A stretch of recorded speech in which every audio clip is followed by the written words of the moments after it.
Hello dear students, welcome to the official YouTube channel of the Home Academy. Idiom and phrases पे एक हमने practice test upload कर लिया था जहां पर हमने एसएससी के कुछ प्रीवियस ईयर क्वेश्चन आपको करवाए और आज हम उसी से आगे चलेंगे। वीडियो पसंद आती है अपने दोस्तों के साथ जरूर शेयर कीजिए। आपके टाइम की रेस्पेक्ट करते हुए हम वीडियो को स्टार्ट कर रहे हैं। देखिए हमारे पास जो लास्ट में हमने एक क्वेश्चन किया था वो कुछ इस टाइप का था जिसमें डायरेक्शन इस टाइप की दी गई थी। Select the most appropriate meaning of the underlined idiom in the given sentence.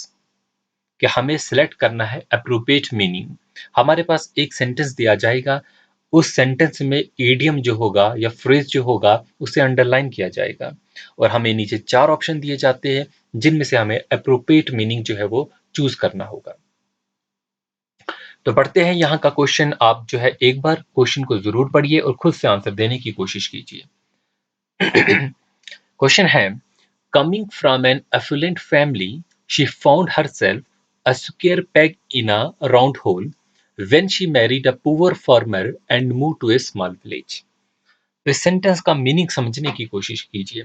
Coming from an affluent family, affluent family कैसी फैमिली होती है? ऐसी family having a lot of possession, having a lot of money, मतलब simple words में ऐसी family जो काफी rich हो। उनकी लड़की की जो है वो शादी होती है एक पुअर फार्मर के घर में और उसे जो है मूव करना पड़ता है बाद में एक स्मॉल विलेज में। अपने शहर से जो है उसे विलेज में आना पड़ेगा। अब यहाँ पर एक फ्रेज दिया गया है बीच में, a square peg in a round hole. अब इसका मीनिंग हमें समझना है कि क्या है। तो सिंपली इसका मीनिंग ये है कि वो लड़की जो एक एफुलेंट फैमिली से बिलोंग करती थी, जहाँ का एनवायरनमेंट जो है डिफरेंट था, और अब जो विलेज में वो आई है यहाँ का एनवायरनमेंट डिफरेंट है, तो वो अपने को जो है इस एनवायरनमेंट में फिट नहीं कर पाएगी। तो यहाँ पर इसका मीनिंग जो निकलेगा, a square peg in a round hole का meaning a misfit in the environment. क्या होगा? A misfit in the environment. Hopefully आप चीज को जो है वो समझ गए होंगे। इडियम एंड फ्रेजेस का ये क्वेश्चन एसएससी सीजीएल 2018 के एग्जाम पेपर में आया था जो कि 2019 में सेकंड शिफ्ट हुई थी। तो ये आपके सामने जो है इसकी एक्सप्लेनेशन, मतलब इसका करेक्ट आंसर जो है हमने कंफर्म कर लिया।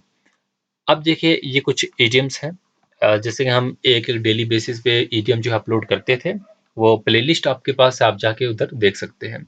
इसका स्क्रीनशॉट लीजिए और इनको जो है याद करने की कोशिश कीजिए। जैसे कि a horse in the race, इसका मीनिंग क्या है? To have no preference in the outcome of a competition. अब हम इडियम्स की कुछ एक और टाइप करने वाले, डिफरेंट टाइप करेंगे। यहाँ पर जो है हमारे पास फिल इन द ब्लैंक्स दिए जाते हैं। ये हमें इडियम और फ्रेज से जो है फिलअप करना होता है।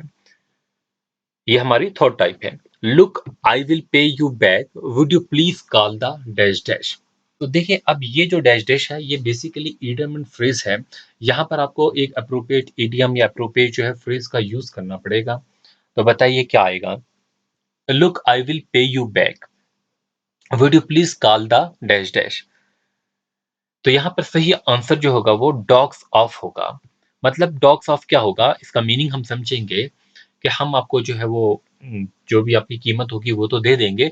Would you please call the dash dash dogs of. Dogs of का मीनिंग क्या है? जब फोर्सफुल आप जो है कोई काम करवाते हैं, कोई एक्शन आप फोर्सफुल करवाते हैं, ठीक है, तो उससे के लिए हम जो है यूज करते हैं डॉग्स ऑफ का। तो इसको याद रखेंगे, डॉग्स ऑफ का मीनिंग क्या होता है? जब आप कोई फोर्सफुल जो है वो जो है एक्शन करवाते हैं। अगला क्वेश्चन आपके पास है, I think I understand the nurse and dash dash of the operation. I think I understand the nurse and क्या आएगा? नर्स एंड क्या आएगा? नर्स एंड बोल्ट्स का कॉम्बिनेशन होता है, आप जानते हैं नर्स एंड बोल्ट का पेयर होगा। तो I think I understand the nurse and bolts of the operation, मतलब हम अगर यहाँ पर बोल्ट जो लिखेंगे तो ये हमारा जो नट्स एंड बोल्ट है ये भी हमारा एक इडियम एंड फ्रेज बन गया। मीनिंग क्या होगा इसका? मतलब डिटेल्स ऑफ समथिंग। तो देखिए नट्स एंड बोल्ट क्या, पूरा सेंटेंस का मीनिंग समझेंगे। आई think I understand the nuts and bolt of the operation, कि ये जो भी जो है ऑपरेशन है, चाहे कोई मशीनिंग ऑपरेशन किया जा रहा है, तो इसके मुतालिक ये कह रहा है कि आई थिंक, मुझे ऐसा लग रहा है कि I understand the nuts and bolts of the operation, कि मैं इसका जो है डिटेल जो है इस ऑपरेशन की जो है पूरी की पूरी जो है वो समझ चुका हूँ। अगला क्वेश्चन हमारे पास है, oh I am sorry, I should not have said that, I guess I really put my dash dash in the mouth. तो अब यहाँ पर जो ईडियम यूज हो रहा है, put my dash dash in the mouth, तो इसका मीनिंग जो है वो क्या होगा और कैसे हम सेंटेंस में यूज करेंगे। तो put my foot in the mouth आएगा, put my hand in the mouth आएगा, पुट माई एल्बो आएगा, या जो है put my knee in the mouth आएगा। तो सही आंसर जो होगा वो आई थिंक फुट होगा। तो देख लीजिए अब एक्सप्लेनेशन, सही आंसर जो है वो क्या है, put your foot in your mouth. अब ये जो इडियम एंड फ्रेज बन गया, put your foot in your mouth, इसका मीनिंग क्या है, मतलब से something that you should not have said. क्या मीनिंग होगा, वो चीज कहिए जो तुमने कही नहीं है। I am sorry, I should not have said that, I guess I really put my foot in your mouth, मतलब से something that you should not have said. अगली टाइप का इडियम कुछ इस टाइप से होंगे आपके इडियम फ्रेज। सिंपल से एक इडियम लिखा होगा और नीचे जो है वो 4 जो है ऑप्शन दिए जाएंगे। अब जैसे कि ये स्टैंड ऑफ फिश है, देखिए स्टैंड ऑफ नहीं है, स्टैंड ऑफ फिश है। तो बताइए ये इसका मीनिंग जो है क्या होगा। देखिए इसका मीनिंग क्या होता है इसका, कि अनफ्रेंडली। ठीक है, हम अनफ्रेंडली कह सकते हैं, इनडिफरेंट भी कह सकते हैं। हम ठीक है, तो ये समझ लीजिए स्टैंड ऑफ फिश का मीनिंग जो होगा, हम ये कह सकते हैं अनफ्रेंडली होगा दूसरों के लिए, फॉर्मल नहीं होगा, ये भी कह सकते हैं। तो हम सिंपली जो है इंडिफरेंट कहेंगे कि इनडिफरेंट होगा। जैसे मैं सेंटेंस में इसको बनाने की अगर हम कोशिश करते हैं, मैं ये कह सकता हूँ, the crowd was unfriendly and dangerous. जो क्राउड है वो अनफ्रेंडली है और डेंजरस है। ठीक है, तो ये स्टैंड ऑफिश का मीनिंग होने वाला है। बढ़ेंगे आगे, चलिए देखते हैं इसका आंसर क्या है। स्टैंड ऑफिश इंडिफरेंट है बिल्कुल। अगला हमारे पास है spill the bean. Spill the bean का मीनिंग जो है वो क्या होने वाला है, इस इडियम का दिए गए ऑप्शन में से आप चूज कर सकते हैं। स्पिल द बीन का मीनिंग क्या है। देखिए स्पिल द बीन का मीनिंग होता है जब आपके पास कोई राज हो, आपके पास कोई सीक्रेट हो, और आप उस सीक्रेट को जो है दूसरों को जो है मतलब एक हिंट दे सकते हैं, उसमें कह सकते हैं हम हिंट दे दिया। मतलब जो आपके पास जो राज़ था, आपने वो राज़ को जो है वो रिवील कर दिया। आपने उस राज़ को जो है दूसरों को बता दिया, कोई ऐसा हिंट दे दिया, या तो आपने पूरी इन्फॉर्मेशन जो है वो बता दी। तो यहाँ पर 4 ऑप्शन हमारे पास, spilled the content of the package, hinted at the consequence, या रिवील्ड द सीक्रेट इन्फॉर्मेशन। तो मोर एप्रोप्रिएट अगर हम देखेंगे तो रिवील्ड द सीक्रेट इन्फॉर्मेशन ही होना चाहिए। चलिए नीचे ऑप्शन में देखते हैं क्या है, और आप देख सकते हैं कि ऑप्शन बिल्कुल जो है रिवील्ड द सीक्रेट इन्फॉर्मेशन जो है ये बिल्कुल करेक्ट है। बढ़ेंगे अगले क्वेश्चन पे। अगला क्वेश्चन जो है वो देखेंगे क्या है, रन इनटू। अब रन इनटू देखो कितना छोटा सा वर्ड है, रन इनटू। अब इसका मीनिंग क्या होगा, ये एक इडियम के तौर पे जो है वो यूज हो रहा है। यहाँ पर आप बताइए इस रन इनटू का मीनिंग जो है वो क्या होने वाला है। ऑप्शन है हमारे पास, to experience difficulties, feeling lethargic, to show indifference, and refuse to climb down. तो रन इनटू का मतलब होता है to experience difficulties, to experience a difficult situation. हम ये कह सकते हैं, और अ प्रॉब्लम, अगर कोई प्रॉब्लम है आप उसे फेस कर रहे हैं, उसे एक्सपीरियंस कर रहे हैं, तो सिचुएशन में हम कह सकते हैं रन इनटू। ठीक है, हम जैसे कि मैं कह सकता हूँ, मैं ये कह सकता हूँ, my friend ran into the financial difficulties and. ठीक है, तो एक अच्छा सेंटेंस बन गया कि my friend rain into the financial difficulties. एक डिफिकल्ट प्रॉब्लम में वो फंस चुका है, वो एक एक्सपीरियंस कर रहा है, जो अब प्रेजेंट में जो है वो एक्सपीरियंस कर रहा होगा कि उसको फाइनेंशियल प्रॉब्लम जो है हो रही है। तो हम कह सकते हैं ये एक अच्छा सेंटेंस बन चुका है। देखिए टू एक्सपीरियंस डिफिकल्टीज सही आंसर है बिल्कुल, तो हम इसी के साथ जो है वो जाना चाहिए। अगला हमारे पास ईटीएम है, बहुत अच्छा है हमारे पास, एट ऑड। एट ऑड का मीनिंग क्या है। देखिए जेके के अपने मैंने वो पेपर जो है वो शेयर किए हुए थे आपसे, जो कि सीबीटी बेस है। जिन भी स्टूडेंट को नहीं मिला है, आप जो है वो ज़रूर जो है वो नीचे कहिए कमेंट में, तो हम वो दे देंगे आपको। अब यहाँ पर उधर भी कुछ जो है मैंने पेपर ऐसे भी देखे हैं जहाँ पर सिंपली ये 2 वर्ड्स के इडियम पूछे जा रहे हैं, जैसे कि ये है एट ऑड जो है, इस टाइप का जो है वो ईडियम भी जो है मैंने देखा। तो इसका मीनिंग बताइए क्या होगा एट ऑड। ये फ्रेज है ऑड का। ऑड जो फ्रेज होते हैं, ऑड के नाम के भी बहुत से फ्रेज है। ऑड के पीछे अगर एट लग जाए, हम कह सकते हैं इन कन्फ्लिक्ट, कन्फ्लिक्ट में है, किसी से डिस्प्यूट में है। हम ये कह सकते हैं his behaviour is at odds with the interest of the company.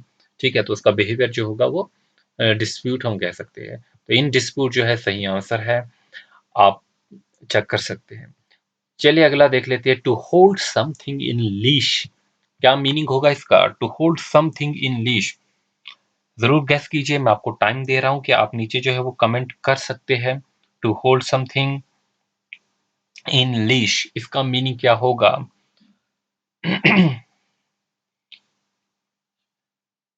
देखिए लीश क्या होता है? To hold something in leash, हम ये कहे कि कंट्रोल करना। क्या करना? कंट्रोल करना, रिस्ट्रेन करना, ये भी कह सकते हैं।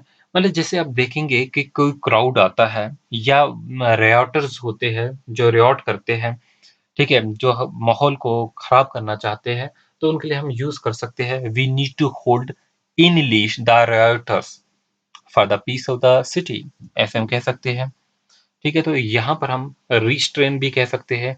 टू कीप कॉल्म, ये भी एक हमारे पास ऑप्शन आ रहा है, बट हमें मोर अप्रोप्रिएट देखना है। तो ये देखते हैं कि हमारा आंसर ए है या बी। बिल्कुल आपका आंसर जो होगा वो ए होगा। मैं दोबारा इसको एक्सप्लेन करने की कोशिश करता हूँ। To hold something in leash, ये हमारे पास एक ईडियम फ्रेज दिया गया है जिसका मीनिंग होता है टू कंट्रोल करना। लीश का मतलब टू कंट्रोल करना। जैसे कि हमारे पास एक क्राउड आ रहा है जो कि, या दंगाई आ रहे हैं जो दंगा करना चाह रहे हैं, तो हमें उसे कंट्रोल करना है। ठीक है, तो ये आप समझ लीजिए इसका मीनिंग। अगला क्वेश्चन है to show a clean pair of heels. To show a clean pair of heels, इसका मीनिंग क्या होने वाला है? तो आप गेस कीजिए। To show a clean meaning of, to show a clean pair of heels, क्या इसका होगा? टू हाइड होगा, टू एस्केप होगा, टू परस्यू होगा, या टू फॉलो होगा? देखिए to show a clean pair of heels, आप इस इडियम को मैं ऐसे बोल दूं, हील क्या होता है आप जानते हैं, सैंडल की हील होती है, चप्पल की हील होती है। अगर कोई आपको हील दिखाए, ठीक है, तो आप क्या करेंगे? वहां पर रहेंगे, वहां से भाग जाएंगे। तो एस्केप जो होगा वो इसका अप्रोप्रिएट जो है वो मीनिंग होगा। ठीक है, तो आप वहां से भागने की कोशिश करेंगे, तो टू एस्केप जो होगा वो इसका सही मीनिंग होगा। तो आप एक बार हम देख भी लेते हैं क्या ये मैंने ठीक बताया है। जी हाँ, बिल्कुल आंसर जो है यही है। आप देखेंगे टू एस्केप जो होगा वो आपका करेक्ट होगा। अगला हम देख लेते हैं, अगले में हमारे पास क्या दिया गया है। Have the last laugh, have the last laugh का मीनिंग क्या है? हैव द लास्ट लाफ, ये एक इडियम है और इसका हमें मीनिंग देखना है। इसका meaning meaning be a cheerful nature, looking for meanings that are not actually expressed, to be victorious at the end of an argument or to be embraced।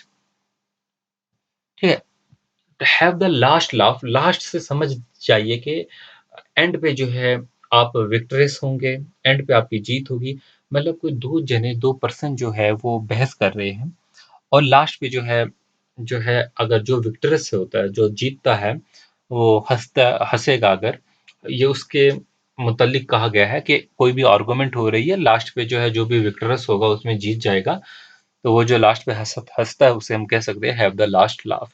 मतलब to be victorious at the end, to be victorious at the end of argument, जो बहस होती है उसके last पे जो कामयाब होता है उस बहस में, जो जीतता है, to be victorious at the end of the argument. तो ये हमारा ईडियम होगा। उम्मीद करता हूँ कि ये वीडियो जो है आपने जो है इससे पहले वाली भी देख ली होगी, और ये भी, जहाँ तक हमारे से कोशिश हो रही है कि हम आपके एग्जामिनेशन से पहले एग्जामिनेशन रिलेटेड कंटेंट जो है लेके आ सके। ठीक है, तो आपको पसंद आती है तो हमारे सोशल मीडिया पे हम पे फॉलो कीजिए। बाकी जो है आप जो है अपनी प्रैक्टिस जो है अपनी बाकी चीज़ों से भी कर सकते हैं, अपनी बुक से, या वो अब लास्ट डेज़ जो है वो बचे हुए हैं, तो जितना हो सके जो है अपनी चीज़ों को रिवाइज़ करने की कोशिश कीजिए। Thanks for watching, wish you good luck.